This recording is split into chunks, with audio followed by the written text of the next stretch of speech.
DK Metcalf lets loose on a fan. We'll talk about it. Plus, playoff seeding. Is it all decided? What's undecided? We'll break it all down with Dalton Wasserman from PFF. The Manchild Show with Boy Green Digital Live starts right now.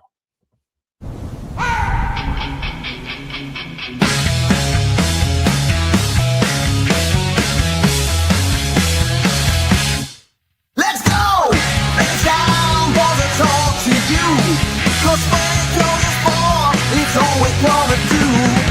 And Boy Green is always on the scene. And we're gonna always bring it to you live streaming. So get ready. Get ready, cause here they come. You know, it's more like Manchild is on the scene and Boy Green is just hanging in his house because I am on the scene. I'm down in New York City where I'm experiencing the race to number one. And we're talking about number one overall in the draft, of course, between the Jets, the Giants, and several others trying to get in the mix. The Raiders perhaps might have something to say about all this when it's done. Or maybe the Cleveland Browns will have something to say about all this after they pile up the losses. So we'll get into it all and break it down. And you heard me tease there the DK Metcalf situation. We'll see what, if anything, Dalton Wasserman knows about that or thinks about that.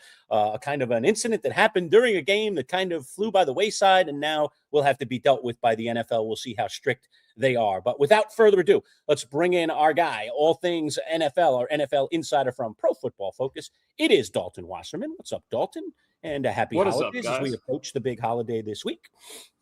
Absolutely. Happy holidays, man. What a fun weekend it was, huh? We had a little bit of everything. Yeah, real quick, let me just wish a happy holidays as well to Dalton, but also thank you for the flexibility. You may say, wait, what the hell? Is it Wednesday? Is it Christmas Eve? Have I got all the final gifts? Whoa, calm down, people.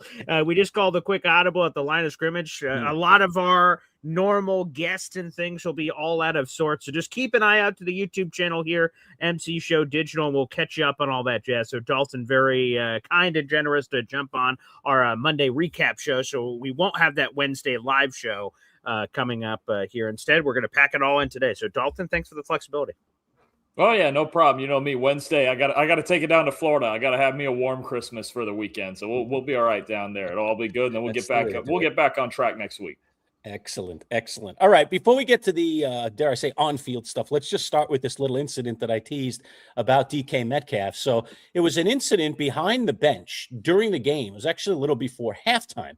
A fan that was clearly decked out in Lions gear, the blue wig and other accoutrements that made it pretty clear who that fan was rooting for. The game was in Detroit. And the Steelers, by the way, ended up winning that game. We'll get into the phenomenal or bizarre and controversial ending to that game in just a little bit. But DK Metcalf walked over to a fan who was kind of hanging over the rail. And then Metcalf seemed to have some words. Initially, it didn't look all that violent. And then the next thing you know, DK kind of had the guy by the shirt collar, and then pushed him back. And then that was kind of it. It kind of ended there. No other players came over. And it's not even clear at this point. Mike Tomlin, of course, in the post-game press conference, when did you find out about it, Coach Tomlin? Oh, I don't remember. So he was being very, very vague. Obviously, the league is going to weigh in on this. What did you see there, Dalton? What is the word on the street about what's going to happen with DK here?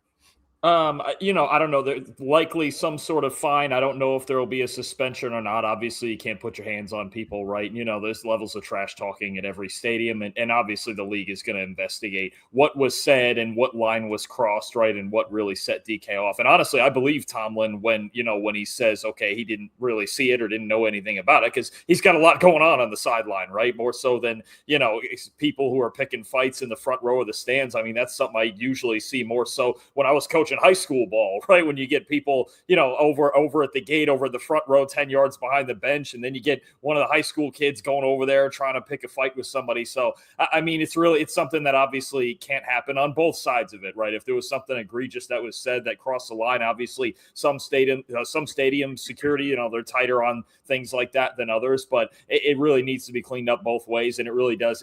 When it gets to a point where it has to get physical, it's not good. Definitely not. And I was going to say, just to touch on that another second.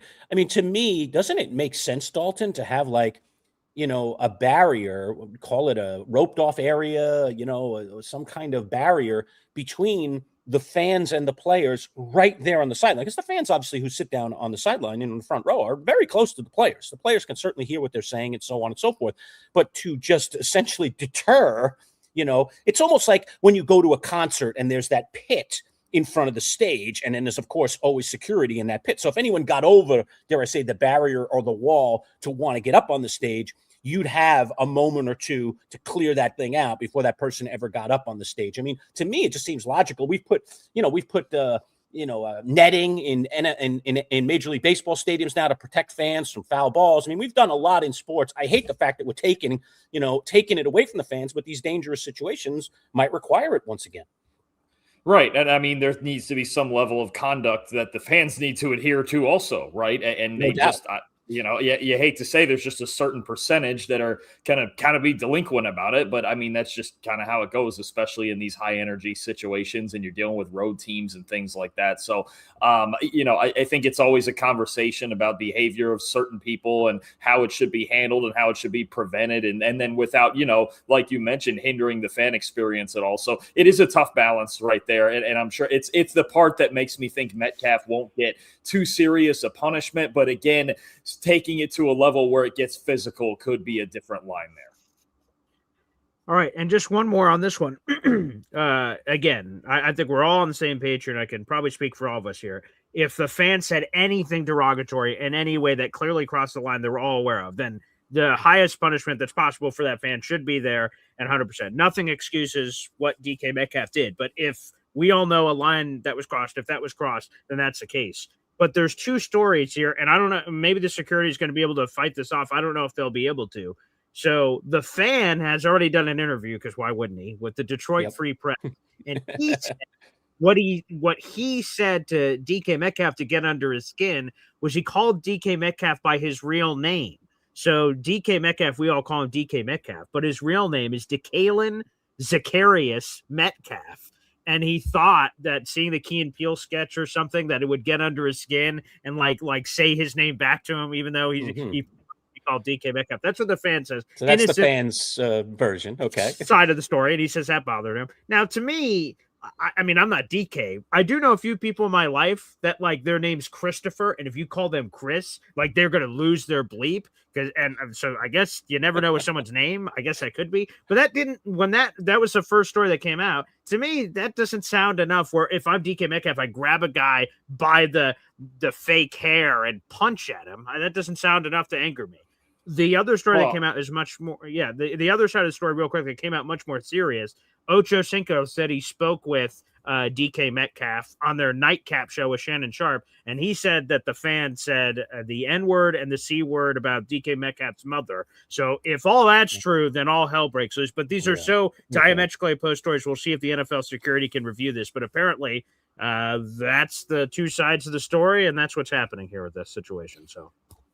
Yeah, I don't know if they'll ever get any tangible proof of it either way. Certainly, the league is players first, more so evil than the fan situations. Like, I would think look, there's going to be the investigation. If interviews are all they can get on both sides, then so be it. But it's also why I think there is a moment here where you can be more lenient with DK because look, these things do get said and it's terrible. And I just don't ever understand like the fans directly attacking a certain player, a certain person. Like there's a level of talking and trash talking that's like, okay, related to the game or, he dropped a pass or something like that. But you start doing things like that. It's just not necessary. So, I'll never understand that mindset of wanting to pay all that money to sit in the front row and say either way. I don't, whichever one, obviously much worse than the other, but just saying directly attacking anybody. Like, what is the point? What is it? What now it's a big national story and whoever this guy is in the national spotlight for all the wrong reasons. So I never understood it anyway, but that's why, again, I think, in situations like this, yes, I think it's a lesson for Metcalf of, hey, don't let it get physical. There's cameras everywhere. Everyone's watching all the time. But if it's something, especially on this really egregious line of that really upset him, then I get it, right? Like these are things that shouldn't be said anymore, and yet there's too many places where they are. So let's bring it to the football element, Lurch. The craziness of that. That the final Steelers play. Yeah, the Steelers were up big. Detroit comes back, and then there's this wild sequence at the end where Amon-Ra appears to clearly OPI Jalen Ramsey. He catches a ball. It's uncertain, and the stadium's loud. Was forward progress called as he's getting driven backwards, and he flips the ball back in the general direction of Jared Goff, who grabs it and launches into the end zone. Now, if there's a penalty on the Lions and the Lions scored, the Steelers will have no choice but to accept the penalty to at least force the Lions to try again, potentially. But because time expired and the backwards ball with no time up, it couldn't be advanced. So then it was a touchdown, but it wasn't a touchdown. Very confusing. And then massive ripple effects. The Lions are now on life support for the playoffs, and the Steelers are just one win away from punching their own ticket to the AFC North. So a lot of drama here and a lot of potential ripple effects on both sides of the conference. Yeah, for sure. I mean, you look at both sides and what that win and then the coinciding loss for Baltimore did to the Ravens' chances of making the postseason. And you mentioned that the Lions on life support. They're in a win-out, lose-out situation now with Green Bay on the other side of it. And honestly, I think they got the call right when it comes to St. Brown basically bench pressing Jalen Ramsey. I mean, guys get away with it sometimes, an offensive pass interference called a lot less than defensive, unless it is in that New England game. But, I think that was the right call. The more questionable one is the first down call when they had the offensive pass interference on Isaac Tesla on the pick play, which sometimes is called and sometimes is not. And I think, we've talked about this with other situations before. All you're looking for is consistency. Are we going to call this a lot? Are we not? Are we going to call it throughout the game? Are we only going to call it in big spots when it's in the spotlight? So I do think the last play, they got it right, and obviously the Lions can't benefit from a penalty of their own. I think it's right that they don't get another play, but the first one is more controversial, and the consistency of pass interference or a lack thereof at times in general is a problem. All right, enough on the Steelers. Let's talk New York football for a moment. I know the games were not all that scintillating. The Giants go down to Minnesota in thrilling fashion. The Jets get thumped in the second half by the Saints. But what is fascinating is one of these two New York teams could and might very well have the number one pick in the NFL draft. And this has become a race now with only 2 to go. I mean, my Giants, all they got to do is lose out. They can't blow it. Dalton, it's over. They get it. But they've got the Raiders next week in Vegas. And you see where the Raiders are sitting. Boy Green's got it up there. The Raiders right there at number 2. Giants edge them out on strength of schedule. But it will change if the Raiders win and if the Giants win and the Raiders lose. Raiders, by the way, were very competitive this week, but did not get the W. So let's talk about the race for number 1, Dalton. Who has the inside track? Who you think is going to get it? Man, it's a little tougher because I'd say before this week, I would have told you pretty solidly the Raiders, but they actually put up a pretty good showing in Houston against the Houston Texans, only, I believe, a 2-point loss there. And that game now, with the way the Raiders played and with the way the Giants passing game just looked yesterday, that feels a little more even. I mean, obviously the inside track is whoever loses that game, right? I believe the Giants play Dallas in their final weekend, and the Raiders have an interesting situation too. They're playing the Kansas City Chiefs in Week 18, and they're an absolute mess right now. Gardner Minshew, a rumored ACL tear. They just got whacked by the Tennessee Titans. So the Raiders it's kind of a weird situation where they have 2 winnable games in their last 2 weeks, and you never thought we would say that about them against Kansas City, but here we are. There's a chance they win their last 2 games and mess up this whole order. So right now, the inside track is still the loser of this game in Week 17, but it gets a little bit weird, I think, especially if the Giants were to beat the Raiders, but the Raiders still going to turn around and play Kansas City here. That could be a win also. All right, Dalton, here it is. There are 4 teams in the race for the number 1 overall pick. It's obviously the Giants and Raiders at the top, Browns and Jets. So those are the only 4 teams that have a legitimate path to getting the number 1 overall pick. Who is it most important to get the number 1 overall pick? Obviously, like we talk about the Giants, they could get it, but trade it. The Raiders, Browns, and Jets seem desperate for quarterbacks. If you had to try to, assign who wants it more, it's the holiday season. You have those 2 teams fighting for it. Who wants to win more? Who needs it? Or in this case, who wants the lots more, I guess. So, Dalton, who needs it the most of these 4 franchises? To me, the answer is the Raiders. I think the Jets, when you look at the ammo they have to trade up if they want to, let's say the order is like it is right there, and they have a trade up opportunity there to get ahead of the Raiders with the Giants. It depends on how badly the Jets want to take a quarterback in this draft. But if the Raiders are sitting there at number 1, they eliminate that. They can, take their pick of Fernando Mendoza or Dante Moore or whoever it is that they may want for that position. Because I think right now they are the most likely to take a quarterback. I don't think Geno Smith is going to be there next year. I think Pete Carroll, assuming he is still there, is going to want to reset at that position. They need a quarterback, right? And they need to add more weapons around him as well. They need the offensive line to get healthy. But I think it is most important to the Raiders. If the Giants or even the Browns were to get that pick, maybe the Browns would take a quarterback. I don't think their team is equipped for that. I think they would be trade down candidates. I think it's most important to Vegas. All right, Boy Green, I know you want it badly, but Vegas needs it I do even want worse it than you. Absolutely. Today's broadcast, by the way, brought to you by our friends at Bayberry Automotive. Integrity in everything. Now, 2 locations. They're celebrating the holidays, dare I say, in style with 2 locations. Let's just take 30 seconds, learn a little bit more about our friends from Bayberry. We'll come back. We got to talk about the Bills running their way to victory. The Jaguars, very impressive in Denver. We got to talk about that path that the Jaguars are on right now as well. So that's coming your way. Stick around. Plenty more to come. Manchild Show with Boy Green. Digital right here. Integrity is a word that some people just throw around in life. But at Bayberry Automotive, integrity is everything. Integrity of their mechanics, who are all experienced and certified. Integrity in the work they perform, with nothing but 5-star reviews from satisfied customers on Google. Integrity that goes along with family. A family-run business that treats you like one of their own. Integrity in everything. Bayberry Automotive. BayberryAutomotive.com. Located on Route 57 across from Bayberry Plaza, the premier choice for auto repair in Liverpool. All right, we are back talking all things NFL. We have moved Dalton Wasserman, our usually a Wednesday discussion about all things NFL, but as most of you know, Wednesday is Christmas Eve, Thursday is Christmas Day. So we've moved our whole Manchild Show with Boy Green digital schedule kind of up into Monday and Tuesday, and we'll kind of leak our materials out this week, but a lot more of our stuff I think will be coming a little earlier. So we asked Dalton to jump in here and do our Monday live show with us, and so we are Monday morning quarterbacking everything with Dalton this morning.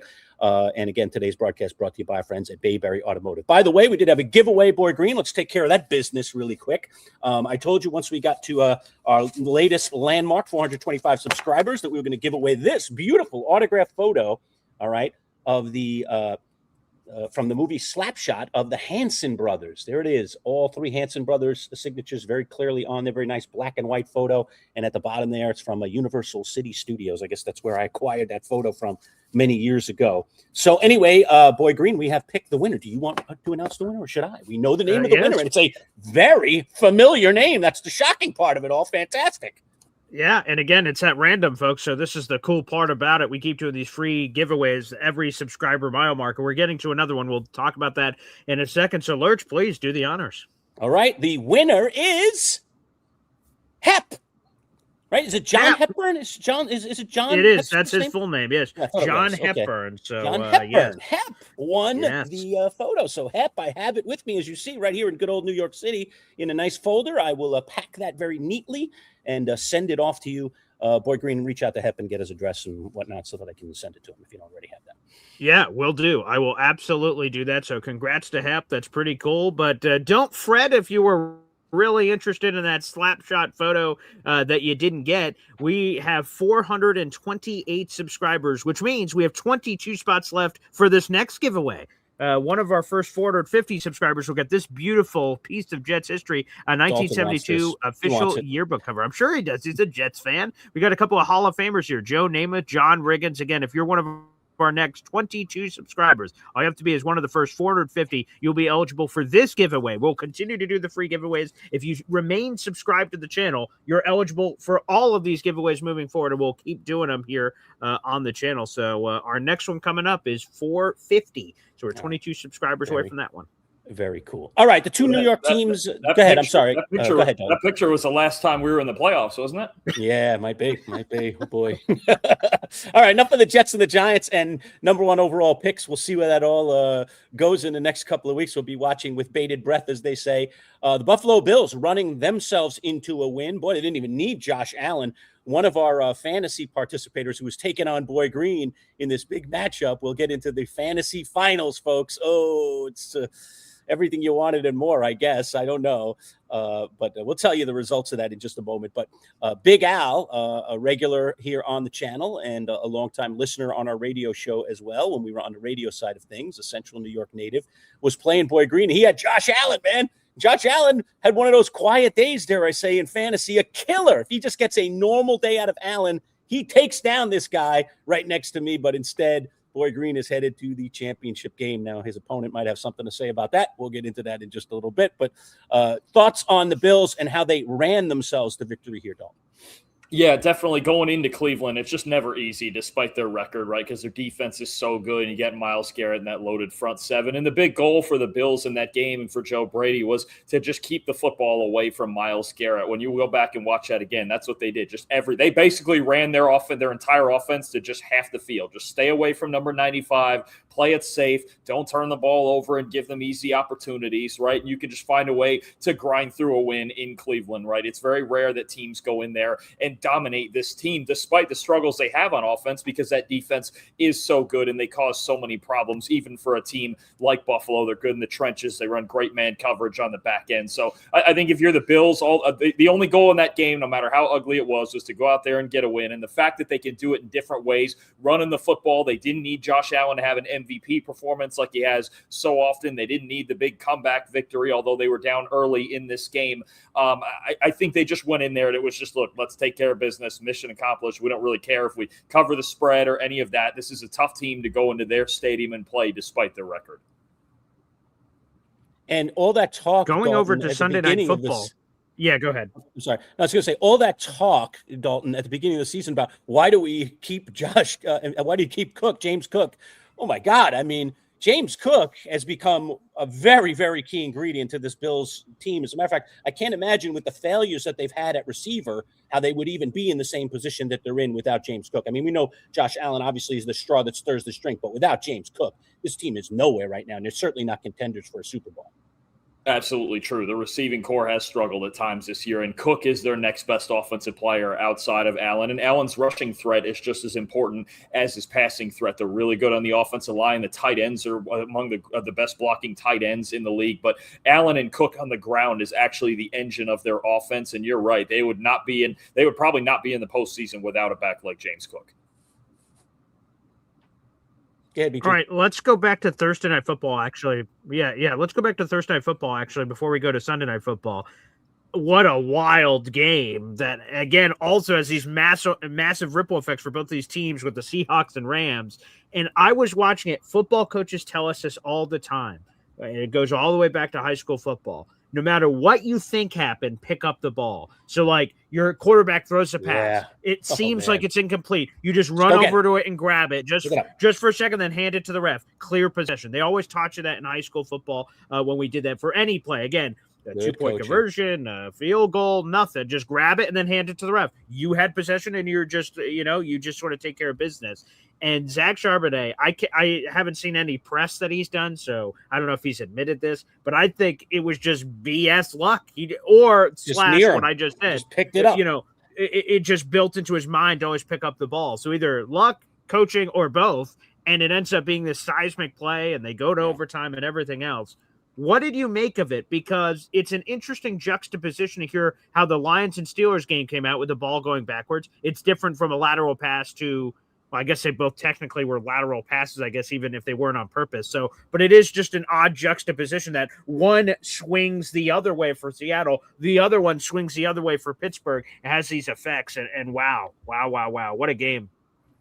Yeah, no, I mean, first of all, what a game. Just pure theater, both of those games between those two teams. And it only feels fitting that we should get a round 3 at some point in the postseason between those two, because, I mean, they're two such good football teams, balanced teams. And Seattle really found the run game, and they found a supporting cast outside of Jackson Smith and Jigba to play well. But that play right there, you know who I really feel for is Jared Verse, who made the great play to tip it down, to bat it down. And he figured he forced an incompletion and kept the lead for his team and all of that. And then then the replay comes out, and he's got to be feeling like, man, I did everything right, and it just so happens that it didn't bounce our way. And you mentioned it. It's not like Zach Charbonnet. It's not like he picked it up with a whole lot of urgency, right? I don't think at all that he knew it was backwards and figured, oh, we're running a screen. He batted it down. It almost looked like he was picking the ball up for the fun of it, just to touch the football. But no, I mean, it's just amazing, just the confluence of events that we got out of that game and just the way that it went. And credit to Sam Darnold for gutting it out after some early mistakes, a pick six being the big one. And I'll tell you,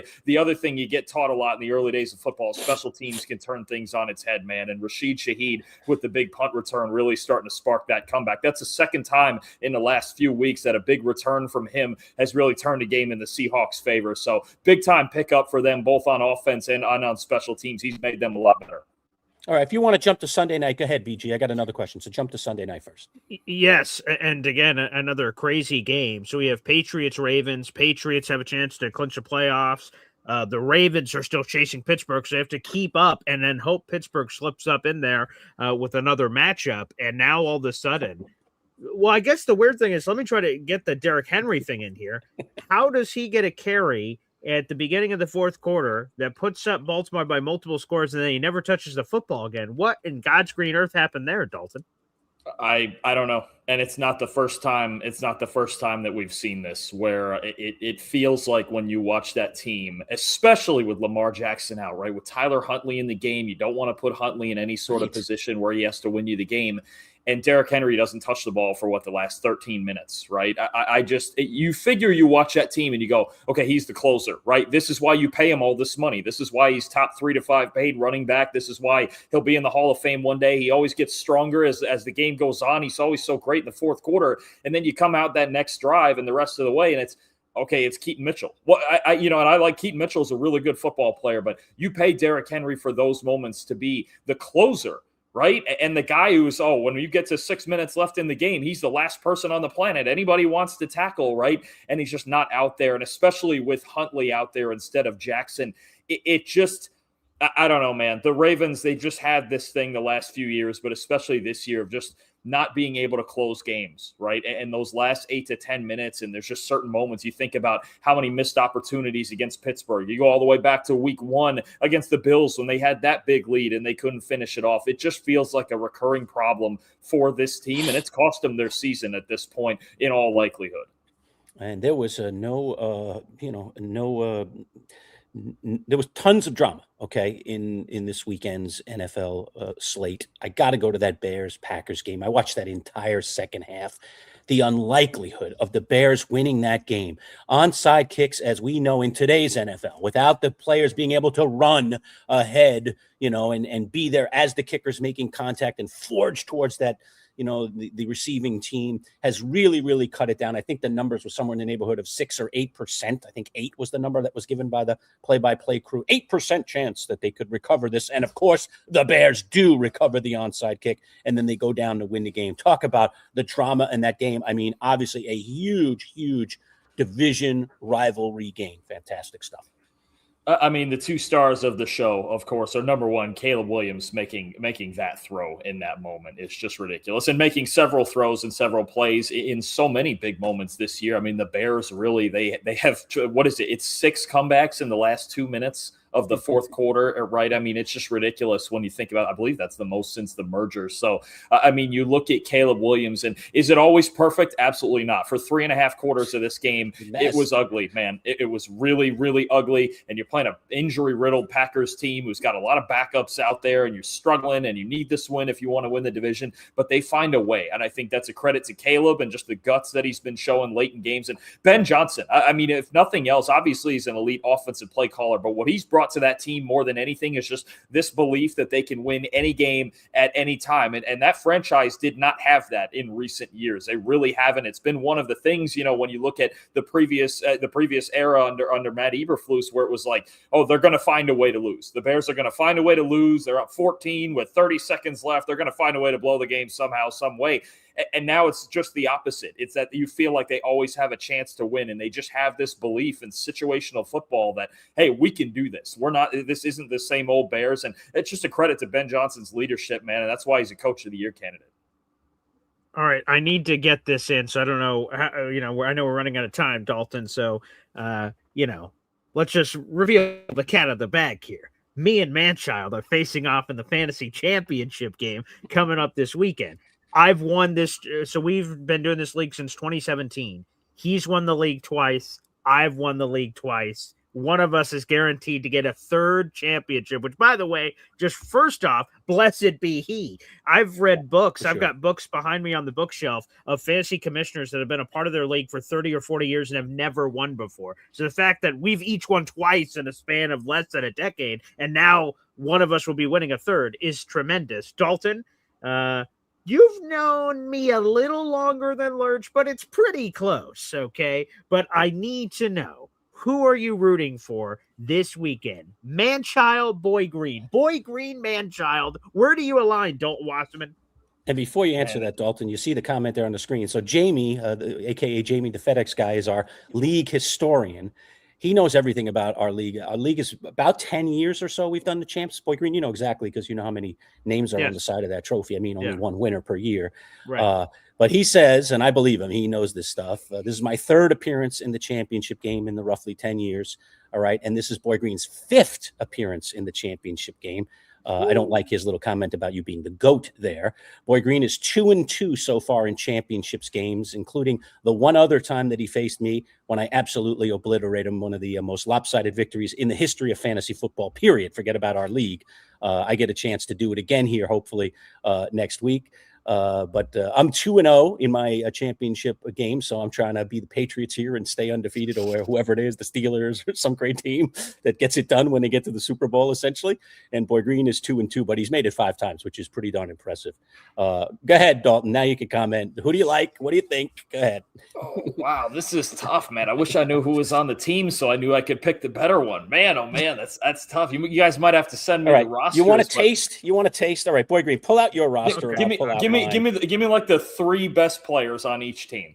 Okay. I'll give you. It's a quick rundown. All right. So my team, essentially, I've got some real question marks. I've had a lot of injuries at receiver, but I had Patrick Mahomes, so now I'm playing Caleb Williams at quarterback. So that was kind of that's hurting me, but he had a good game, obviously, this week. Oh, wait, Lurch, let's do this. I think this will be the easiest way to do it. Yeah. We each go position by position. You say who your starting quarterback is, I say who mine is, and we'll go through. So go ahead. All right. So I got Caleb Williams at quarterback. Who do you have? Dak Prescott. Okay. I've got Jackson Smith and Jigma as my wide receiver 1. Go ahead and let's just list all your wide receivers. Okay. Your I also have starters. Xavier Worthy. I also have, and then it's just a hodgepodge of guys. I played DK this week. Got a very nice 13 points out of him. I mean, I am ham and egg, and I do have Roma Dunze, but obviously he's been hurt. So yeah, my receiving room is just a disaster. I have Trey Tucker. Okay. I mean, it's like whoever I'm throwing out in the 2 and the 3 these days, Dalton. That's where my team is weak right now. Because Dunze went down and then hasn't delivered in the second half, I really am not just playing with 1 receiver spot. Now I'm playing with 2 receiver spots. Go ahead, BJ. All right. Let me read my receivers. Justin Jefferson, George Pickens, Mike Evans, Michael Wilson, and on the bench, Stephon Diggs and Michael Pittman Jr. Yeah, you can't play them all. That's the unfortunate thing. That's loaded. I hope for your sake you've been playing Michael Wilson lately. Man, whew. I sure have. Yeah. All right, Lurch, give us your running backs. Right, running back room. I've got Bijan Robinson and Josh Jacobs. So that's the strength. But Jacobs of my is team. hurt. It's been the rock of my team all year. Jacobs will be back in there. Jacobs always plays as he did this week. He'll be back for me next week. I trust you, Josh. You're in there, baby. Get in there. Lace them up. All right, my running backs aren't nearly as impressive. Tony Pollard and Kenneth Walker III. So it's been a little choppy. Maybe, you might be getting hot at the right time though. Tony Pollard's been hot lately. Yeah. That's true. All right, tight end, Lurch. Tight end is Tyler Warren, and in the flex, I've been playing Harold Fannin Jr. Played him again yesterday and got another good pop. So he slid into my flex with all these receiver problems I've had. So that's kind of what the tight end flex looks like. BG, who do you have there? Yeah, here's my tight end, by the way, getting hot at the right time. Kyle Pitts. Here's his last month. 15 points, 15 points, 45 points, 18 points. So Kyle Pitts, baby. Here we go. And then Lurch finishes off. I have faith that Pitts will fail you when he most needs to fail you. So nice. I would not feel good about Kyle Pitts. If there's anybody on my roster, if I were you, that I'd be concerned about, it'd be Kyle Pitts. And then I probably will play the Denver defense. Okay. Who's your kicker? Oh, and I've got Brandon Aubrey as my kicker. Well, that's a good thing to say. That's a kicker advantage. Yes, All right. yes. And I've got Cam Little, the Jaguars kicker, and I used the Bills defense this week, but next He's week. got like 4 on his roster. So That's which true. one are Let you me check choosing? real quick. I do Do the same plan- thing. I do the same thing, just loading up defenses for matchups. Okay. in the So I'm going to playoffs. play one of these two. The Steelers play the Browns, and the Patriots play, unfortunately, my Jets. So it's probably going to be Patriots against the Jets. Yeah. Yeah, and that Denver Kansas City matchup, man, that's a good one to have right about now. All right. That's So true, now you have man. all the answers, Dalton. So you now Jet give us- people out there, by the way, listen to him. He's going to play that Patriot defense against you to win the chip. Just how you Jet fans feeling about that? Mr. Jet here, who rolls out at 7:30 out of bed every morning and gives you I an do. hour to an hour and a half of Jets football coverage. I do. 7 days a week, 365 days a year. Is rolling with the Pats against Probably. the Jets against the Manchild in the championship. How do you feel about that, Jet fans? I just want to let you know. I mean, we've seen Brady Cook play. It's hard to blame him. It's a tough call. I think you got two pretty close teams there. I really like a lot of the matchups there, and it's tough because I got Boy Green's the Jets fan, Manchild. I know you're the Mets fan. You're always riding in Queens with me with the Mets, but. And I Advantage even wore Boy the Green, you could say it. Listen, I think he's. I even wore the blue hoodie just to tease you, but Yeah. I'm going Boy Green, man. Yeah. It's football season, and you know what? I actually respect it. I get it, man. I would play the Patriots against the Jets too. I wish I could find them. I would do the same thing. I got to ride with them though. It's football season. If it was something in the summer, if it was fantasy baseball, man, child, I'd be with you. But I got to go with Boy Green on this one. He's got the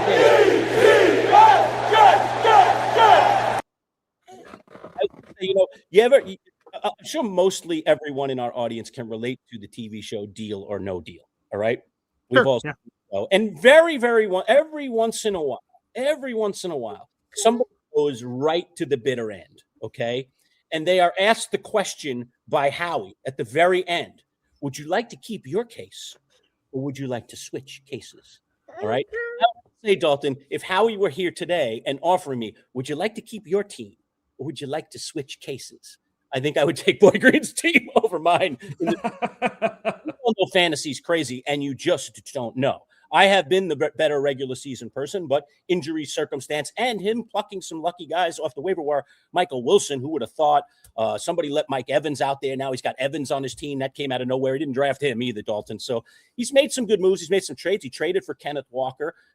So he's done some things to make his better. I have two. I traded for Jackson Smith and Jigba, traded away some assets for him, 3 assets for him to get him hopefully for a title run, a stretch run here. So it's going to be a battle, but I agree. I think he's favored. But you know what? Sometimes I don't mind going into season as the underdog. So I like that I'm the underdog in the situation. I like that I'm not expected to win. I like that. Well, I will share this. The lineup I just gave, only 2 of those members of the starting lineup I drafted. Everyone else was acquired hitmen. And they're the 2 P's, George Pickens and Tony Pollard. Those are the only guys that I drafted. Everyone else were traded, waiver wire, everything else out there in the universe. So that's for sure. Shout out to I have 6 Ollie, my son. starting lineup that I drafted. So there you go. That's it. And if There you Doomsday was healthy, it'd be 7. Okay, 7 guys that I drafted that are in my starting lineup. So I drafted well this year, but he's in better shape. He's got the momentum right now, Dalton. He's got the momentum. But Dalton, I just want to say thank you for being on the right side of history, buddy. I'll invite you to the parade next week. The confetti, the banners. It's going to be spectacular. 3-time champ coming up in the Champs League. There we go. See that? Sorry, Manchild, I'm telling you. I hate to do it to you, but it just us Jets fans, we got to win something. I don't know. This might be the only trophy. This might be the only trophy we ever get. I don't know, man. It's tough. True. The hardest one about this one for me, Dalton, is if he wins, I got to hear it for a year. Longer. You guys or what? You got the bragging rights. Well, you cut off there a minute. What'd you say? Say that again. I was saying, do you have any sort of punishment like some of those crazy leagues have, or is it just bragging rights? No, just bragging rights. Just bragging rights. Yep. And your name on the side of our illustrious trophy. Nobody's got to get a neck tattoo or anything like that. No, none of that. No.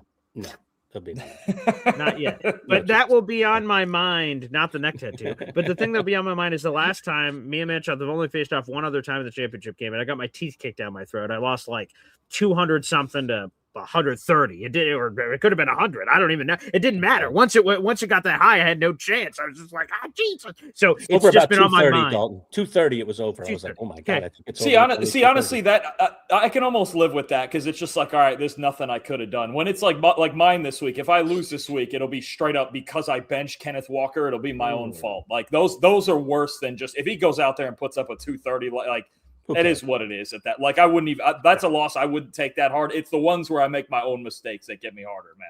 That's tough. That's true.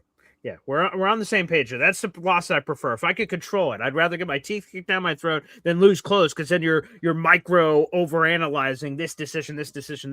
But just the fact that he beat me with a wrench, I need to get him back for my family, and hopefully we'll be able to do that. So, Dalton, thanks for taking the time. We'll keep going on here with our own NFL and fantasy football trash talking conversations. I hope you and the family have a happy holidays, and thank you so much for joining us this week, pal. We'll see you. Appreciate you guys. Appreciate you guys as always. Thank you. All right. Peace out. No less love for you, Dalton. It's okay.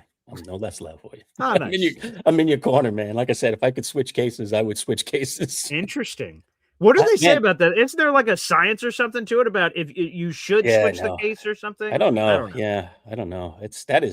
People don't want to do that. You have a favorite number or whatever, and it's been sitting there. And you committed to it, it's right? Giving you all that luck. And now, I think the part of it is that if you switched it, and you were wrong, then you'd really, really regret it even more than if you didn't switch it, because at least you were a person of your you were a man of your convictions, or a person of your convictions. You weren't swayed last second. Right. I'm really not all that lucky. Maybe that's the lucky case, So yeah, that's almost everyone. I mean, I'm sure there has been one or two along the way, but almost everyone in Deal or No Deal that has ever gotten to that situation has always kept their case.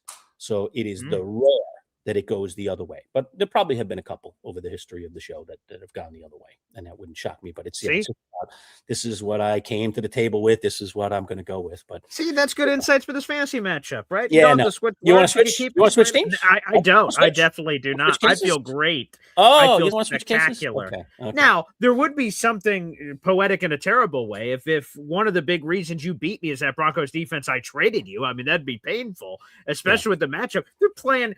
Okay, I pride myself on NFL knowledge. When Chris Aluakun came into the game, I'm like, who the hell is that?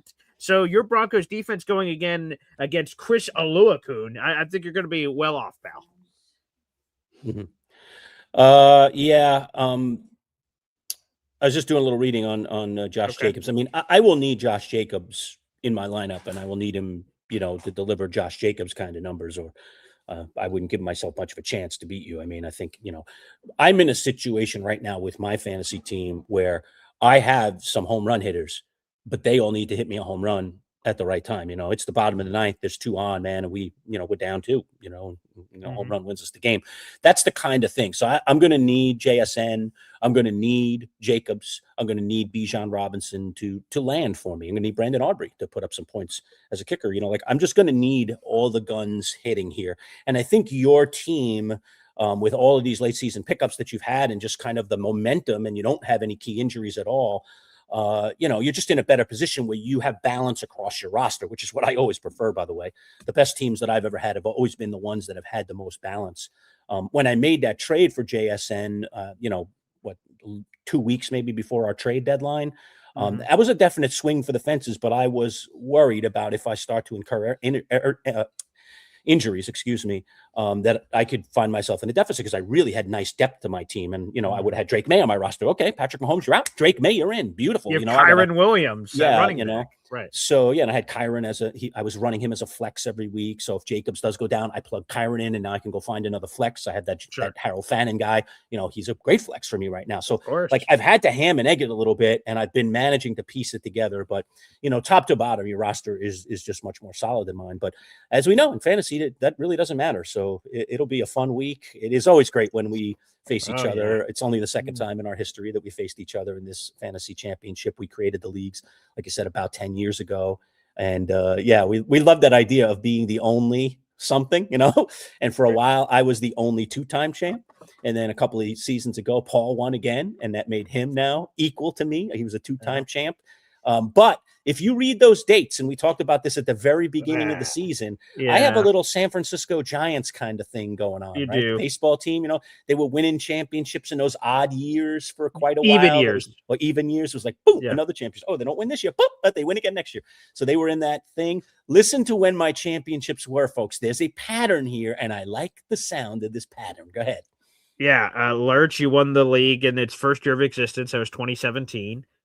4 years later, you won it again in 2021. And if 4 years later were to happen, that would be right here, baby. 2025. Unfortunately, mine's every 5 years, so I'm not due till 2028. So that doesn't sound. You can win it again in 2028. I'm okay with that. Yeah, I appreciate that. That's very sweet of you.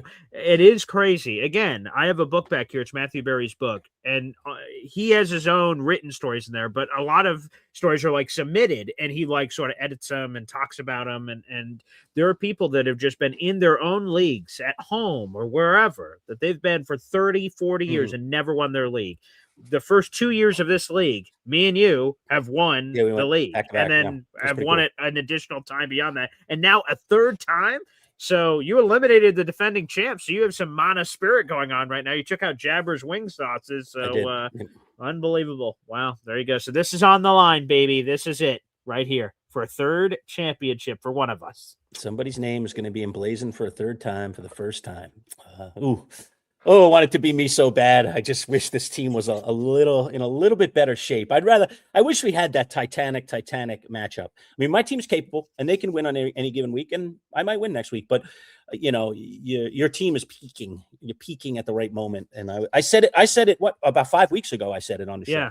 I said it live on the show. I said, something's in the water, man. Like you get this Michael Wilson character, this crazy injury happens with, George Pickens, who's been just a vagabond, all of a sudden figures it out in Dallas. And now he's probably almost more their number one than their number two. I mean, where the heck is CD Lamb? CD, can you catch a few touchdowns instead of the other guy? Like what happened? So Pickens has kind of emerged.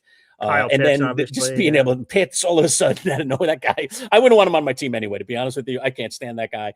I am one of the many that got sucked into that guy for years and years. And I was like, I am done. I don't care if he's tight end 1 next year. I'm not drafting that son of it. You know what? So, but he has had a run recently as well. So, yeah. So everything's kind of hitting for you right now. It's really. But I don't know. I haven't looked at all the matchups. It's always nice to see. Look at this graphic. I love it.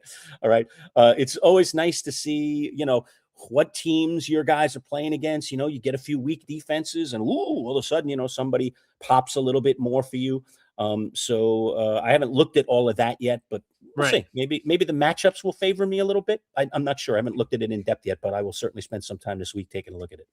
Oh, yeah. So there you go. So all the drama, you couldn't have written it any better. It's relatively speaking, random. We have 12 teams in our league. We're all competing for playoffs, this, that, or the other. So what I told my team before the playoffs, I rallied my group and I said, hey, man, one of you is probably not going to hit every week. I just need one of you to hit every week. Well, it was Kyle Pitts. Then it was Kenneth Walker this week. I don't care who does it, boys. Just one of you has to. That's sort of how I constructed my team. That I don't have a Bijan Robinson that I can just rely on every week that's going to just drop me a superstar number. Yep. But one of you random people are going to have to hit for me, and that's what I'm counting on. And that happens in fantasy a lot. That happens a lot. I mean, look at Harold Fannin this week. I was looking around the waiver wire like, who is that? I mean, our waiver wire is so barren. Our guys do a very, very good job. Our league does a phenomenal job of picking up players that are reasonable and everything. So there is just nothing but crumbs out. Scraps. And I just looked at every matchup in the receiver room, and I was like, what do I like here? And I just saw a Kansas City team that I thought was going to quit. I saw a Kansas City team that I thought was not going to come out and play defense. Chris Jones didn't even realize his team was eliminated at the podium for crying out loud last week. So, that guy's not going to come out and throw it all out there. Forget it. Patrick Mahomes isn't even playing. This team is mailing it in. Tennessee is going to win this game. Now, do I believe in someone like Chimere DK? Right? How do you say his first name? I'm not even sure. I can't even remember now. Name, but DK. All right. And I was like, this guy's shown some capability. He's had some decent weeks. Like he could pop. I need a guy to just give me like a 15er, give me a nice, between 10 and 15 kind of thing. He went out there and got me 13 points, played well, got a touchdown. I was like, yeah, DK. So, sometimes you just have to kind of really look deep and say, rather than just play somebody on my roster because they're on my roster, is there somebody else out there that maybe could just give me a little bit more? And that's what I found with that guy. Yeah, I was just double checking the name pronunciation. I do have it online. It's Chi Mehre. Right. Okay. DK. Let's just call him DK. Yeah, but I saw it pop up. I'm like, DK, what the hell? What's he doing? Right? What's he doing? Yeah, and then like it hit. So 13 points. You got to roll sometimes when you have these situations. You just got to try to look at everything and see if you believe in something. So I was just like, boy, I think I could believe this. So I did. Great news. Philip Larmer saying Adam Schefter says DK Metcalf is facing a potential suspension this week. Okay. That's terrific news. Okay. You'll have to rely on a different DK, it sounds like, Lurch, because he's, of course, talking about DK Metcalf here. DK Metcalf. The potential suspension. So great. Yeah. Well, okay. I'm not surprised. I mean, because a fan screaming at you from the stands, okay, even if it's terrible, even if he says what, we think that, the DK said on the podcast, whatever. Right. All right. The fact of the matter is that you're a player, and what you do is you grab security and you say, this guy is 100%. That's what I was going to say. You alert security. At me, say, hey, could you please remove this guy? He's shouting, saying things about my mother, and this is what he said. Could you please remove him from the stadium? And it's over. That's it. That guy could lose his season tickets for crying out loud for the rest of his life. Okay. But the one thing you don't do is go over, instigate, and then touch the guy. That is Ron Artest. Ron Artest went up into the stands during a basketball game because a fan said something that he didn't like when he was near the bench, and it resulted in obviously a catastrophic, crazy brawl in the stands like we've never seen in the history of the NBA. Players and fans throwing blows. What the heck was going on? That was one of the craziest things I've ever seen in sports. Well, this wasn't that because he couldn't really get to him all that much. He could kind of grabbed his collar. One shot, but it looked like he got him in the face. But I mean, the bottom line doesn't matter. Like you don't put your hands on someone else. You have to understand you're a player. You're held to a different standard. I understand these things can be cruel. These fans are brutal. This guy deserves to be thrown out if he says what he claims he said. All right. But you can't retaliate that way. That's that's gangster mentality. It's just you're taking it to a place that is no one is going to accept within the confines of a professional sport where you get paid to play, where the league makes money, that sponsors are contributing to. You can't have mayhem like that. So regardless of what was said, I'm willing to bet it was probably something not so nice. I mean, I don't know what would make DK Metcalf want to grab a guy by the collar and shove him if it was something, Well, I hope it just the name. It wasn't just his name, like the guy said, right? That would be kind of like, come on, man. Like, really? That's going to set you off? Right. And that's a little extreme. But hopefully the NFL security can verify this because, again, we're getting two very different stories. The Lions fan did an interview and said, hey, I was just saying his full name, which I thought would bother him. And apparently it worked. Versus what DK alleged to Chad Ochocinco on their Nightcap podcast of a far more serious and egregious nature. Again, I don't know. I wasn't there, so I have no idea what was really said. But hopefully, NFL security can try to verify this information. If this guy I would imagine in a loud stadium, if this guy screamed it loud enough that DK could hear it, then other fans next to him must have also heard the obscenities. Interview all the fans around, to get some verification here, because if not, it just seems hard to believe that DK from 20 yards out would have been able to hear what this guy was screaming, and he was the only one who said it and no one else heard it. That would seem hard to believe. Yeah, I agree. And the funny thing, Paul, is, I mean, the bottom line is, I mean, we'll see. I mean, it's not like they got cameras fixated on the stands, but there are so many cameras in a stadium these days because some of the cameras are not even wielded by professionals. They're wielded by other citizens, know? So if someone got this on video, and got some of the audio, and then we have these unbelievable parabolic mics that get these sounds from across the field. So if they put all the resources together and you grab the lip readers, right? We can get the lip readers going too. You're going to know. They're going to know. The NFL is going to have a very, very strong indication of what was or wasn't said.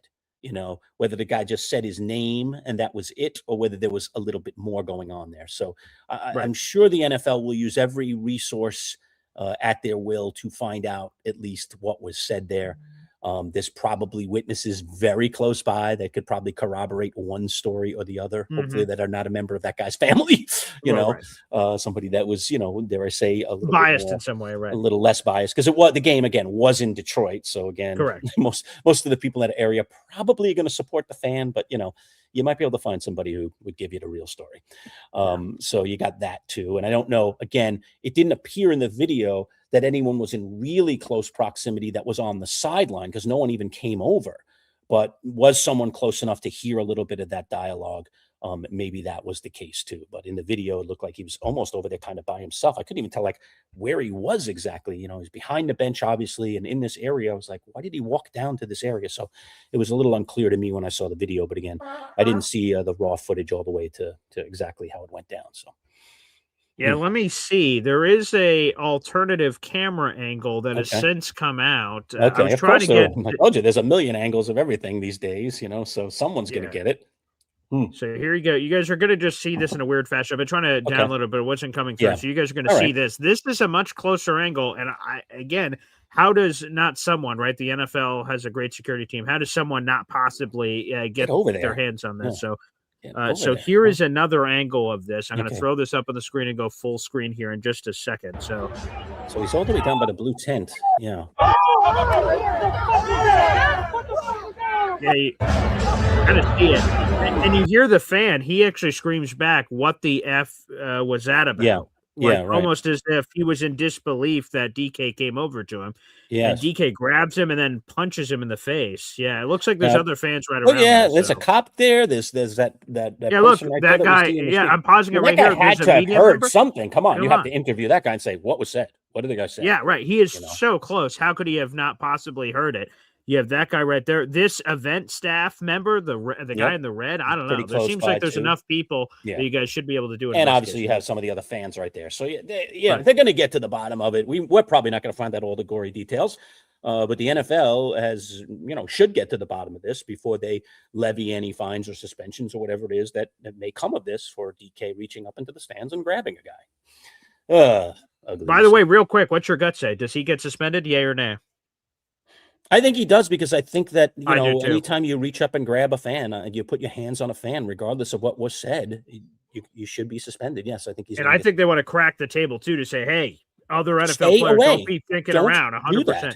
Right. To go over the top of a suspension, if some people think it's over the top, fine. But that's going to make sure no one else even maybe hints at it. If it's just a fine, say, I'll take a fine. I'll punch someone for a fine. But a suspension where it hurts your team and playoff chances and all this other stuff, it's much more serious.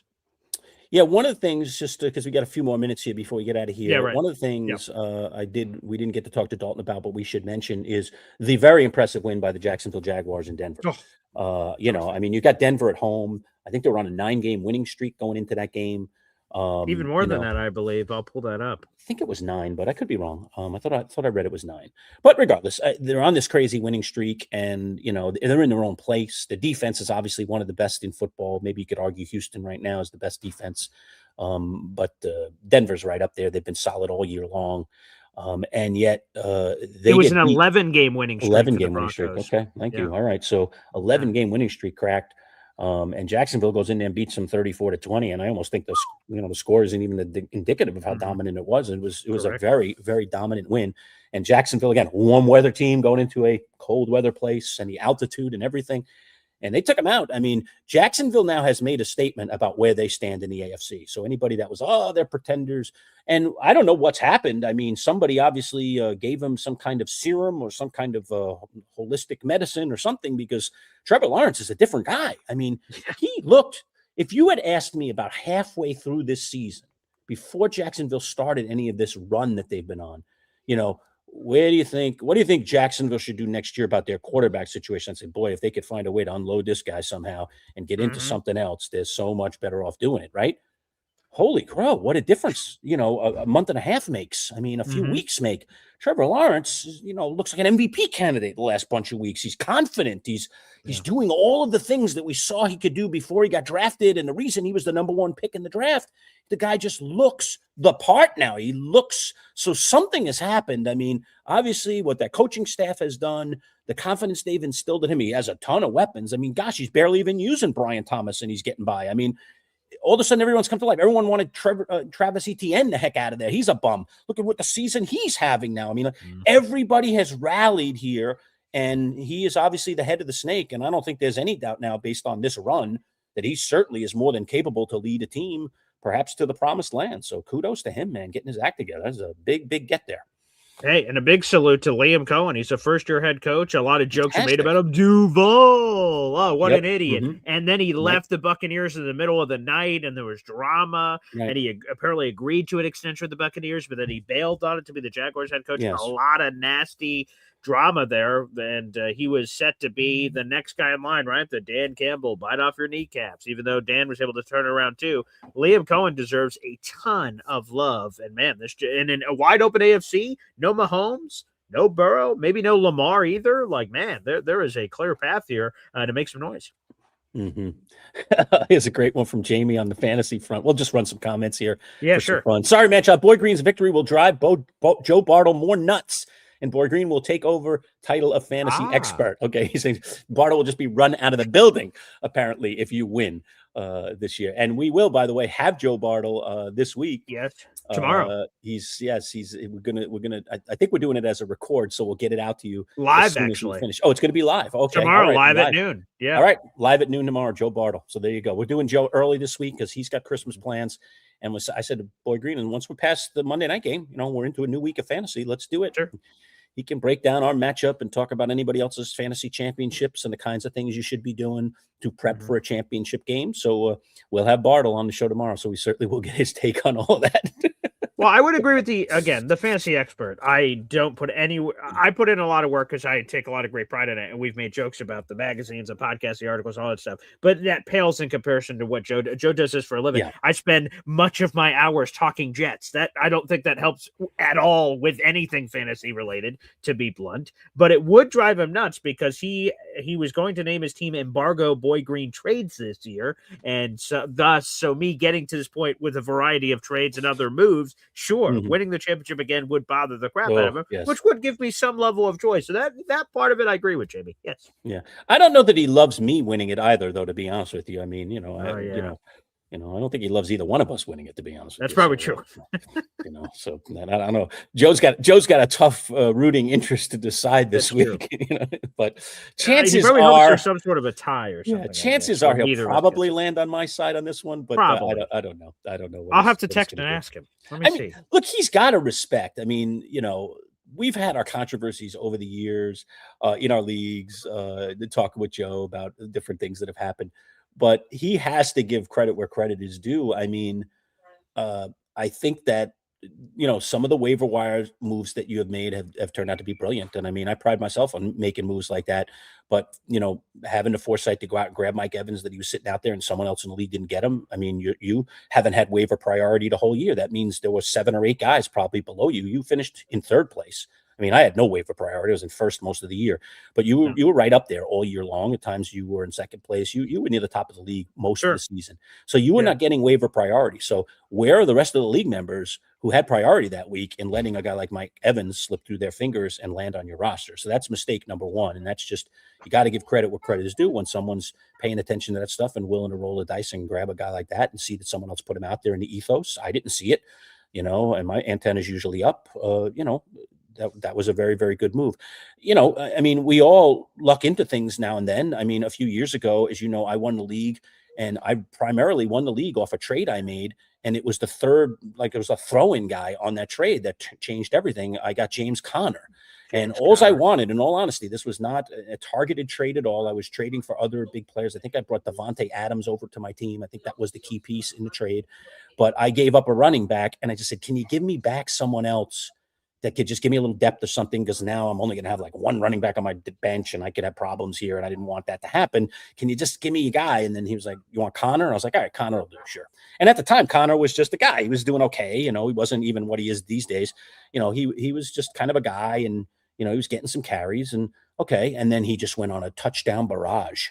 And we were getting into the bye week, so I was just plugging him into my lineup because this guy was on bye, and the next thing I know, Connor's a superstar, and he's dropping 2 and 3 touchdown games. I mean, I was like, what is going on here? This is I caught lightning in a bottle, and it isn't even Devontae Adams, the guy that I was trading for. It's this other guy that was the throw-in. And poor Ryan Lee, who traded him to me, must have been like, what did I do? My God. But it was his idea. So you luck into things like that. Again, another good waiver wire pickup for you was Michael Wilson, because of all the crazy stuff that's happened with Marvin Harrison Jr. And Harrison did, by the way, get back into the lineup this week, but they're playing him on a snap count.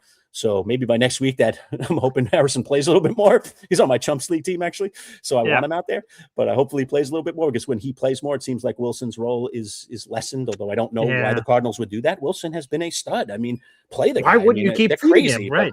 But it's the Cardinals. That's why. It's Gannon. Well, that's why. So you have to worry about bad coaching being part of your bad equation here to fantasy loss. Is Jonathan Gannon maybe controlling one of your players and his amount of touches that he gets in a game, the amount of targets he gets in a game. So that's always kind of crazy when you got to deal with coaches. I remember when I had guys on the Falcons and Arthur Smith was the coach, I was just like, oh boy, please stop. I'm never picking a Falcon again as long as this guy is the head coach. He just doesn't use the guys the way he should be using them. And I just didn't get it. And I just wanted no part of it. And I bailed. I said, I'm out. Arthur Smith's the head coach. You can have his players. I don't care if he has the best players in the world. They're not going to be on my team. I don't trust that guy week to week. A lot of people feel that with Sean Payton. Peyton is one of those guys. Who's the star of that team? Like, they have some guys that could be the stars of the team, but Peyton just switches up his receivers every week. The running backs are running different ways. It's just a hard team to figure when it comes to fantasy points. And obviously in the world of fantasy, we're trying to collect points. We want sure things, or as close to it as possible. And Sean Payton just does it his own way. He doesn't give him a hoot, not that he should, about the fantasy world or about superstardom. As a matter of fact, I think he prides himself on having no stars on his team. Maybe that's part of his whole philosophy as a coach, is I don't want anybody shining too much. He'd probably have JSN on his team and he'd be like, yeah, don't worry. Five targets for him this week. We're going to target over here. We're going to go over that way. I just think that's the way he coaches. And so sometimes the world of fantasy, dare I say, you even have to be aware of how coaches coach and how they, utilize their players, especially as the end of the season comes into play, because now you got teams that are thinking about next year. You got teams that are thinking about moving up in the draft, dare I say, hate to say it, the old tanking. All right. And you got teams that just don't want their stars getting hurt. So they're going to either limit them or they might even just sit them at some point. So that's why I'm glad most fantasy leagues at least don't go to the final week of the season, because the final week of the season is a disaster. Yeah, but even 2 weeks out, when there's some teams don't have anything in play, it gets a little sketchy. It gets a little sketchy for some players. And you're like, oh boy, I wish I had a team that was at least fighting for a playoff spot. We know they're going to play their guys. So. Yeah. So we do, I think it's for our Yahoo League, we do the earliest it allows, which is 14 weeks of regular season, and then 15, 16, 17, and then 18, which is the actual craziness of everything you just described is off the table. But even still, right, 3 NFC West teams have already punched their ticket to the playoffs this week. So, it's crazy. Trouble. Could be trouble, and look at what's happened with the Chiefs. I don't think there's any way. I after watching this week's performance, not to give you any tips here, but I don't think there's any way I'm rolling out Xavier Worthy in my starting lineup next week. What are the Chiefs playing for? Now they got a third string quarterback. Minshew's done for. Now they're playing some guy that we don't even know his name, for crying out loud. Like, oh boy, what you talk about a change in plans? What am I doing here? I had a guy that was really valuable, expected to be the long ball threat for Patrick Mahomes, especially with no Rasheed Rice. Yeah, that awful performance by Worthy. Okay. I think he had 7 points, but awful. Yeah. All right, Lurch. Okay, so I told you I was going to text Joe Bartle, our fantasy football expert, and say, hey, me and Manchild playing this week. Oh, who are you rooting for in the championship game? And he gave me a very decisive answer. Did he? So okay. I go to you, Lurch. I think his answer was death. Death is what I'm rooting for. That's what I think his answer was. Yeah. No, but if he had a decisive, is the answer one of the two of us? Let me ask you that. It is not. No, it's not. Okay. I didn't think so. So there you go. Therein lies the problem. I had it right. I said Bartle doesn't want either one of us to win it. So what did he say? Here it is. I just asked Joe in the middle of our live show. Hey, Joe, me and Lurch are facing off in the championship game this week. I was curious, who are you rooting for? He says the meteor that would come crashing down and I guess kill us both. That's it. So sorry, thank you. Joe. Thank you, Joe, for that. And again, we'll get more of that lovely Joe love. That'll be coming up live tomorrow at noon. So that should be a doozy. Yeah, that should be good. I don't know what we'll see how this all breaks out. I will be back in Syracuse, back home for Sunday, football Sunday Sure. next week. Yeah. So when we're watching what matters. Are the Saturday games this week again or no? There's shoe. Let me pull up before I Sure. just I speak haven't at a looked at turn. the early. I haven't looked at the early schedule yet. But Yeah, I mean, haven't usually either yet for next they week. So sneak in 1 second. Saturday games, which is fun, for football fans. Oh wait, there's going to be all kinds of crazy. It's a Christmas week, so we're going to have games on Thursday. They've Oh, got 3 yeah, games right. on We got Thursday. Yeah, we Christmas, got a right. couple of games on Saturday. Oh yeah. We got 2 games my on Saturday, 3 games on Thursday. Full Sunday slate. 3 and then, Thursday games this week? Oh my goodness! Yeah, it's Christmas. Christmas on Thursday, so they have a triple header of Christmas I didn't games. realize. Oh my god! So they're Yeah. really trying to kill the NBA. The poor NBA once owned Christmas they're Day, and now the annihilated. NBA owns 100%. nothing. The NFL Yeah, owns so they everything. got in a the world. triple header games on Thursday, Oh. double header on Saturday, full Sunday slate, and then a Monday night game. So we got football all week long. So Sounds like all day that's tomorrow also on why. working roster. Oh my god! Yeah, right. Okay. And that's also why for the Joe Barto interview, it's just better to do it live because all this stuff is going to happen between now and then. So I don't want Joe to speak at a turn about any matchups or anything. Okay. So let's get it live when we have him. Okay. Wow. Yeah. All right. I forgot all about that. Yeah. I mean, we got games on Christmas now. Why not? So we're both NFL, going to man. have people playing on Thursday, this and that. So it's just going to be a poll over these coming days of who does what on any of these days. I'll tell you this, I'll pledge you this if you agree on your side. If this thing comes down to the wire, let's say the late Sunday games. When did the Jets play? Because I know you got to do your Jets show. 1 o'clock. 1 o'clock. Okay, so good. So if it comes down to the wire, we'll have to see when our guys I think are I know what you're going to say. If you want to do a live, if you want to pop up on the screen and have your TV on and have mine on, I've got a TV where my studio is. Okay. And kind of go through the literally back and forth, all right, I got this guy, you got this guy. You're up 5 points. Here we go. Literally, oh my God. Wow. And literally walk us through the championship blows here, the final blows of the championship. I will do that, as painful as it's likely to be for me. I will do it. I'll tell you this, because again, both of us can make moves on the waiver wire that change this. But there's one player I know ain't moving from the lineup. He plays on Monday Night Football, so this championship game will not be decided on Sunday. Well, I mean, I guess it could be. It's Kyle Pitts. Yeah. I mean, I guess it could be, right? So sort of, it's sort of like it could be so out of favor unless Kyle Pitts scores another 46 points. Well, perfect example. Tyler Warren is rolling for me tonight. I don't need Tyler Warren. My matchup is over. I mean, Tyler Warren is just going to pile some points on my opponent's head. So, it might not come down to Monday Night Football. So we'll just have to read the tea leaves and see. I mean, again, I haven't set my lineup. You haven't set yours. But once we get it all set, we can take a peek at it. And maybe there may be, if there's a seminal moment, drama. Could be so Monday we might have drama. to do it live on Monday. Oh my goodness, I'll do that. Like I'm down 10 or something, and I have only Kyle Pitts, and then we're like, we literally can do the angst of every play. Drop it! Me screaming, drop it, him saying catch touchdown. it. Me screaming things at their coaches, him screaming things at the other coaches. Yeah, it could be fun. Kyle Pitts scores a touchdown. All of a sudden, late flag. It's coming back. There's a hold on the play. Hold on. Jeez. Oh God, no. If there's drama, we can, dare I say, flame the rivalry a little bit. Because listen. Regardless of who wins, and I'm always a good sport. I hope you will be too. You're not always the best sport because you're just bloodthirsty bastard. I'm really enthralled, and I said this to you years ago when we faced in the championship. Those years ago, the first time we faced, and I said, regardless of who wins, I mean, for the two of us to get here. For you to be making your 5th trip in 10 years is remarkable. I mean, that is outstanding. I think getting there 3 times in 10 years is unbelievable. I mean, we have very, very good players in this league. It's actually our 5th time in 9 years. 9 years. I mean, that's more than 50% of the time. One of us is representing the championship game. I mean, if you probably put our 2 things together, we might be there, 60 or 70% of the time. I mean, that's crazy. It's really quite remarkable. And there is definitely luck involved in that. This is not a game strictly of skill. But that's quite remarkable. So it's quite the accomplishment. So regardless of who wins, I'm glad it's me and you because one of us is going to win. I agree. And the leagues have our name on them. And when we are winning them, it should inspire people more and more to want to compete against us and to, dare I say, step on us, step on us and over us to their next championship and say, hey, I beat those guys that over the years have shown to be very, very good at this little game called fantasy football. So I don't mind that at all. I think that's actually a good thing for the show. And it just kind of shows how into it we both are and how we, really, really try to make this something worth participating in. So if you're not in our fantasy leagues, think about getting in. There always are spots. You just reach out and contact Paul, and there it is. He gives you his information right there. We've been doing this for a long time. We have 4 leagues. And starting next year, we'll both be in all 4 leagues. I was in 3 of the 4 this year. I'm going to open up the last can of worms here, and I'm going to drop down and be part of the Quad Cities League. So, well, you'll be happy to know this much. I was in the final 4 of the Quad City playoffs, so I was 1 win away from being in another championship game in our 4 radio leagues. Unfortunately, I made a mistake. So I had Daniel Jones as my main starter for most of the season, and he was dandy.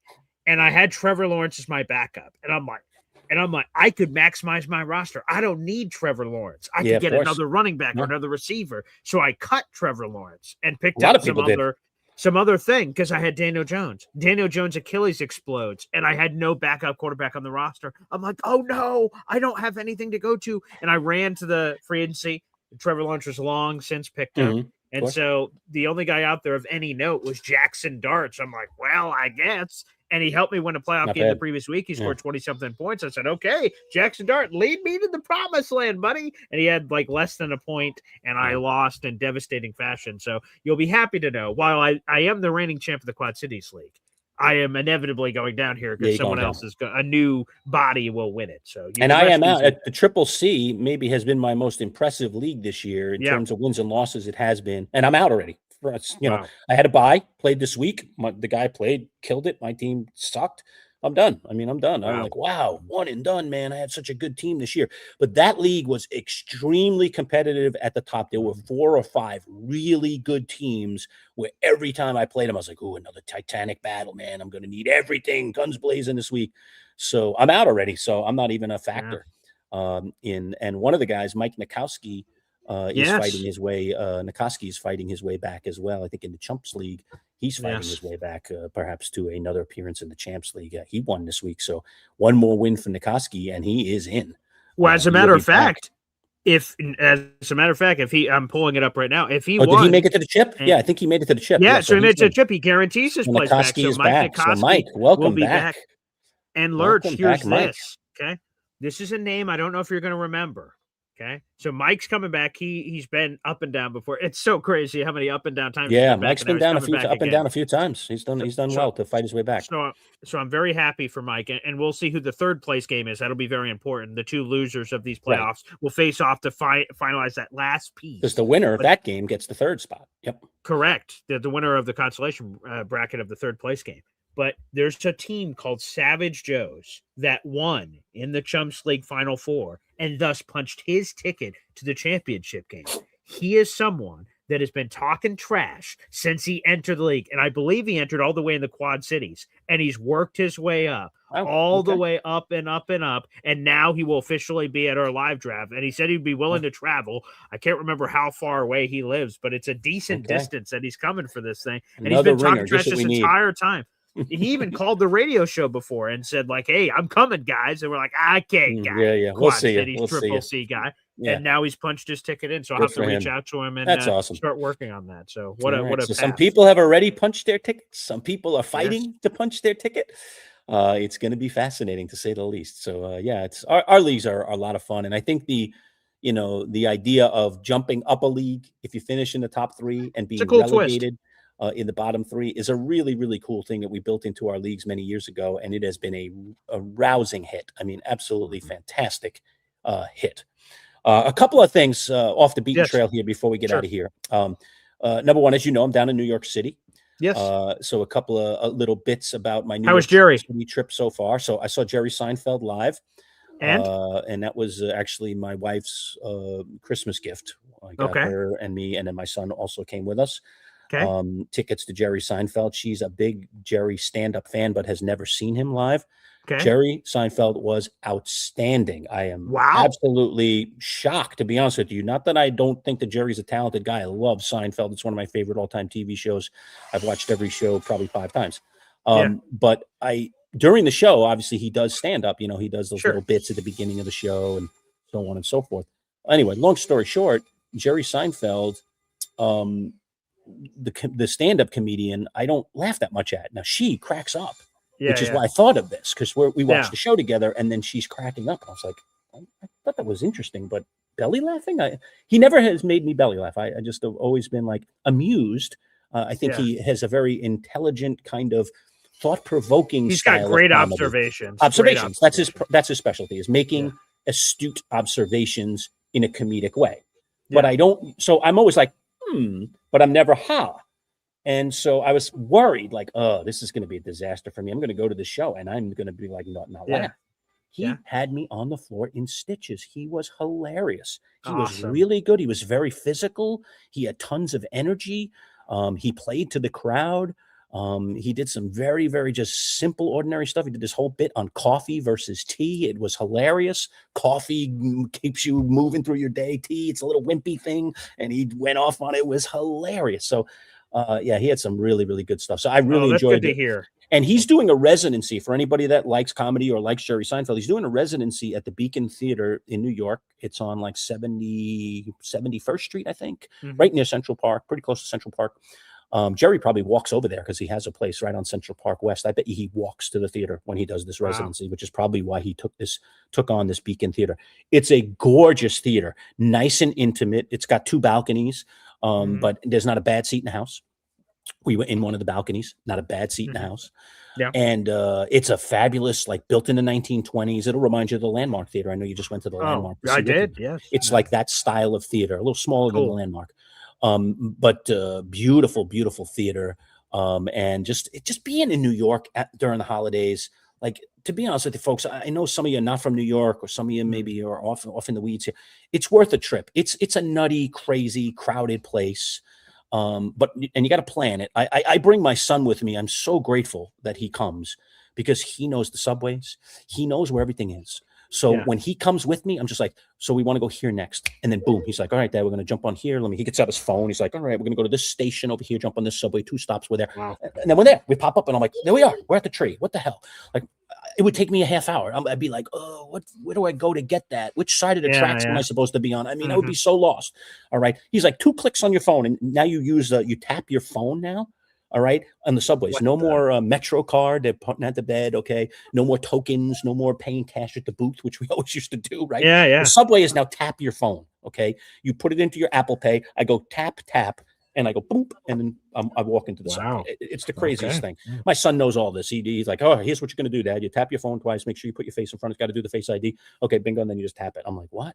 That's how you? Yep, boom. Bizarre. Right. Okay. Boom, boom, boom. Right to your credit card or your bank account or wherever you if you use Apple Wallet for anything. So super, super easy. But he got us everywhere. It was such a pleasure. Just takes all the stress out of it. So if you got a little tour guide like that, that's ideal. All right. Most of us have to navigate it ourselves. But the tree, I couldn't even get within.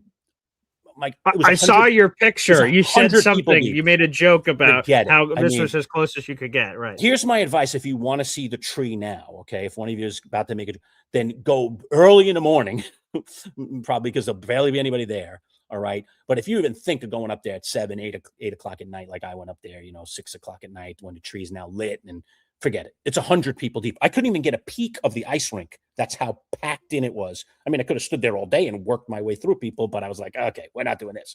So, you saw a picture from afar of the tree. That was as close as I could get to it. I was like, okay, let's go over to St. Patrick's.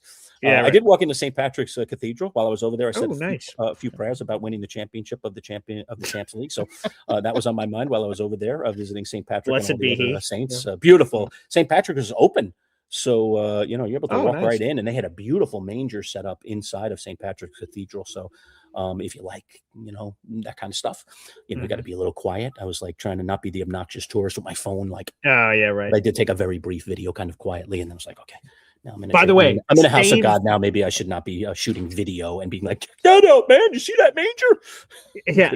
By the way, same thing that went through my head. Me and my dad visited the Notre Dame campus, and there's churches, of course. Yeah, they're beautiful. They're beautiful. And that was it. I was left like jaw on the floor. Me and my dad were just looking at these beautiful, and I'm like, the architecture, the mosaics, and you're just wowed. And I'm like, me and my dad looked at each other like, I see this. It's spectacular. I don't know if I'm going to be able to really marinate on this unless I take a picture or a video so I can refer back to it later and show other people. But we also looked around. There's all these church folk. Yeah. And I'm like, oh, am I allowed to do this? And so it was just a quick, oh, video. That's Okay, exactly back what I in the did. pocket. Yeah, Yeah. that's what I did. And I was going down the main aisle. I was just like quick, and then I zoom into there's the altar. Oh, there's the manger over there. Check that out, people. Okay. So I didn't even post the video, but I do have it. It's Okay, beautiful. Oh my gosh. I had never been, believe it, I'm a native New Yorker, and I obviously grew up in Queens. I had Yeah. never been inside St. Patrick's Cathedral. I've Really? been outside Oh, the building wow. many times, just never had a reason to go in there. Okay. And I was like, let's go in. I've never gone in. It's Christmas time. Let's see what. And I Sure. couldn't believe it was open. I was like, wow, people are just walking in. This is incredible. Mhm. And you were able to walk right up to the altar and over to the manger, and some people were taking pictures. It was, again, it's a church, so it's subdued. Yeah. People praying. It's like, okay, Right. I shouldn't be like, hey, check out the manger. Yeah, we're live here at the live, and there's the manger over there. They haven't put the baby Jesus in there yet. Here's some wanted to do the people play-by-play, praying. but Yep, they're hoping to So- land. Yeah, right. but it was still cool to go in there and to experience that. But there's just so much, like, you can't run out of things to do in New York. I could go back 3 straight days now, and I'd still be looking for things to do. So now the city it's got a great vibe around the holidays. Mhm. It's just a fun place to be. So it's But real definitely quick, worth just your time. great to make hear about Jerry. Yeah. Just great to hear about, because, like, again, it's Fantastic. sort of, He was great. yeah, there's 2 things. So you just helped me on that one. There's 2 people that 2 things that I really love that I want to see live, but I'm afraid of, like, it destroying my entire image of it. It was Jerry, because I love Seinfeld, and You'll love him. I've seen some of Jerry's stand up on Instagram, but I haven't seen a full set or anything. So that really got me. So you just helped me there. Thank God. That sounds good. The other one was some Practical Jokers. Like, how would they be? I love the show, but what would it be like in a live atmosphere? Would it be boring? Are they playing videos? Are they not giving me the full experience? That's another one on my bucket list. Have you done that yet? I have not. Okay. I have not. I have. So I'm going to give you Oh, the skinny on okay. that too. All right. You're All going to right. get 2 reviews in one here from me. Okay. All right. I think you're going to feel a little bit the opposite way about the Impractical Jokers. Now, I love the Impractical. I'm just like you. Yeah. I love them. I love the silliness. I told you one Yeah. of my cousin is related to Murph. Yeah. Right. So you know a guy. Right. Yeah, I know a guy. Like, yeah, because they don't do what you expect they would do. They don't roll out much in terms of video. Mhm. They don't like do things to the crowd, because the crowd is in on the joke anyway. So how could you even do it? Right. So there's like kind of nowhere for them to go. And so they do their best to be silly, funny, kind of quasi stand-up kind of thing, but it just doesn't. I was entertained, but I was like, did I pay for that? Like it was, yeah, I don't think it'll live up to what you hope. Now, I went in with very high expectations. So if you go in with lower expectations, maybe you'll come out and say, that was an entertaining night. But to compare going to see Seinfeld, it wouldn't even be a comparison. And I love the Impractical Jokers. Wow. Yeah. So I've seen Joe Gatto live, but he didn't do anything. It was his own thing. Right. It had nothing to Just do with the stand-up, Practical right. Jokers. Straight up stand, and that was hilarious. But Sal there's does no stand video up too. element. He's been doing Yeah, stand up right. lately. I have not seen Sal by himself, although he travels around. But right, the triplets now, because Joe isn't with them for that. I've heard that they do like their own like sort of Impractical Right. Joker show. I've not seen that before. So okay, that's what I was afraid of. So I guess Yeah. we'll So I see mean, if that ever again, occurs. I think you'd be entertained, but I think in the end you'd be disappointed more than you'd be like, wow. Like I went into Seinfeld having very muted expectations. I was like, wow, that was actually really good. I would pay for that again. That was good.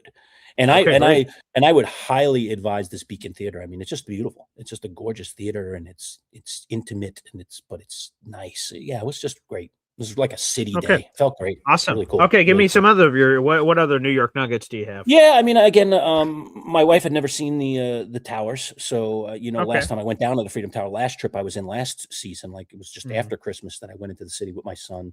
But she had never seen the reflecting pools in the tower, so we didn't go up the tower like I did with my son last time. But we skirted around it and saw Mhm. that. They have this cool thing called the Oculus, which is it's a train station that they built into the ground. I mean, it was always a train station Okay. there, but then they built this thing over the top of it, and it's like a 3-level mall. And you go in, it doesn't even look that big, and then you get in, it's like, whoa, this place is massive. So they built a Interesting. mall into the train station right at World Trade Center area there. Wow. So that was cool. Walked over to see the Trinity Church, which is in course. is Yeah.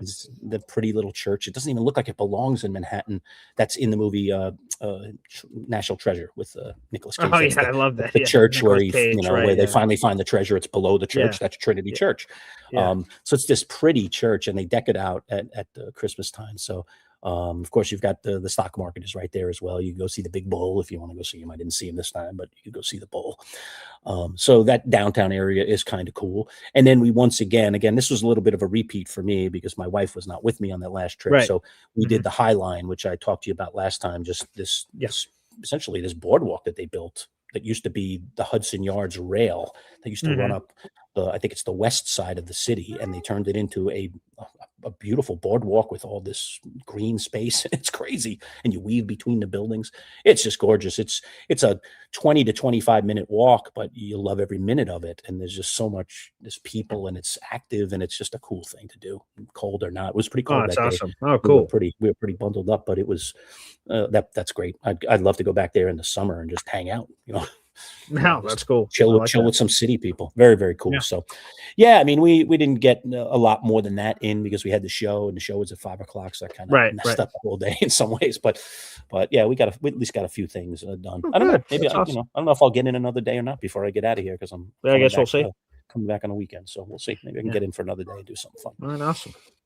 Okay. Anyway, I sorry to bore everybody with my trip, but I don't think it's boring. I think if you go into the city, you'll enjoy it, and hopefully it's great to learn from each other's experiences when we do things. Like, that's worth it. Don't do that, So, but I would say Jerry Seinfeld, interesting A+ for the Manchild. Okay. Not expecting to give him an A+. I thought it was going to be a C to a C+ when I walked in there, and it was an A+.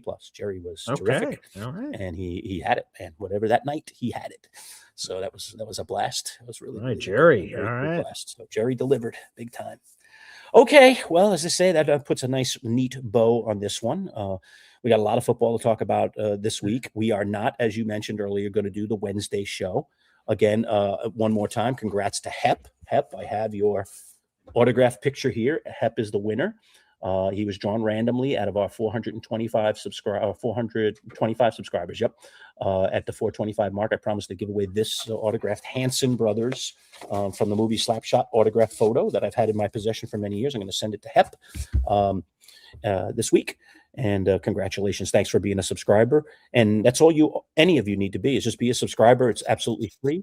And you can win free stuff. We're giving away a golf club, 500. Paul's giving away the Jets program. If you want to flash that one more time, you can flash that at 450. Sure. I may go. I'm trying to come up with a 475. I'm just liking this every 25. Let's give away. Yeah, it's a good one. Yeah. So because we're on a march to get to 500 subscribers. So I think what I'm going to do, I'm thinking about those bobbleheads. Maybe I don't know if I want to give them away yet. Really, for 475? It should be a little richer than that. Hold on for a bigger thing. I don't know. I want to inspire people to. Well, I guess that's true. All right, to be part of our family. I think it's always the family that you build at the foundation of things. I know you've been doing your Jets channel now for 5 years. Good point. Okay. Do you not remember the people at the beginning? Oh, I absolutely do. People that help you build. It's like the building you're building, right? And you remember the foundation the most. Those people that were in right away. They just said, "I'm going to support you, man. I'm going to be part of you." Well, I want to do that for I think those first 500, maybe inevitably our first 1,000 subscribers are going to be people that are going to be the bedrock of our show. The core, yeah. They're the ones that are saying, "Hey, you're doing enough for me to want to show up." Frequently. Okay. Yeah, you're right. And comment or just watch and enjoy. So yeah, I want to reward those people. Okay. So, cool. Yeah, I got a set of Anchorman bobbleheads. So cool. It's a set of 5, except I don't have Ron Burgundy, so it's a set of 4 because I gave my Burgundy away years ago to somebody I worked with. I never should have given that bobblehead away. I'm sorry I did. But the other 4 are really, really cool. Sure. And you can go out there in the ethos and try and get yourself Ron if you want to complete the collection.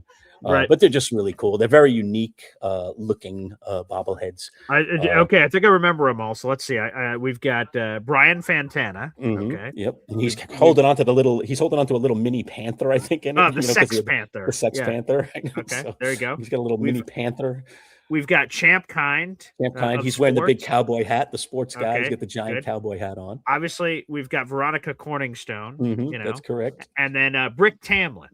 Who is Steve the weather Carell. Guy. Yes, Steve Carell. Who's like, fantastic. I love lamp or loud noises. Yeah, so terrific. Things. Fantastic. Yeah. So that's phenomenal. So again, the Lurch, we're doing free giveaways, people, free. You see that YouTube link right there on your screen. Again, we have over 400 people in the room. We're streaming live in a lot of different places. You could have landed here a lot of different ways, but the primary place of business is right there. That's youtube.com/@MC Show Digital.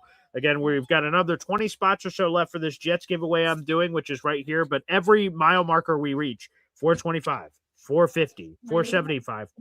We're doing giveaways. If you remain a subscriber, maybe you missed out on the slap shot photo, no problem. As long as you remain a subscriber, you're in for the Jets giveaway, Right. then for the bobblehead giveaway, then the golf club giveaway. So it's a cool thing. So just keep being engaged and being involved, and boy, you have a chance to win some action. Yeah. Okay. All right. Well, look, that's going to put a wrap on it for today. Thank everybody for tuning in. Appreciate it. And if you're not already a subscriber, subscribe right now and get in on the next giveaway. It'll be that Jets program.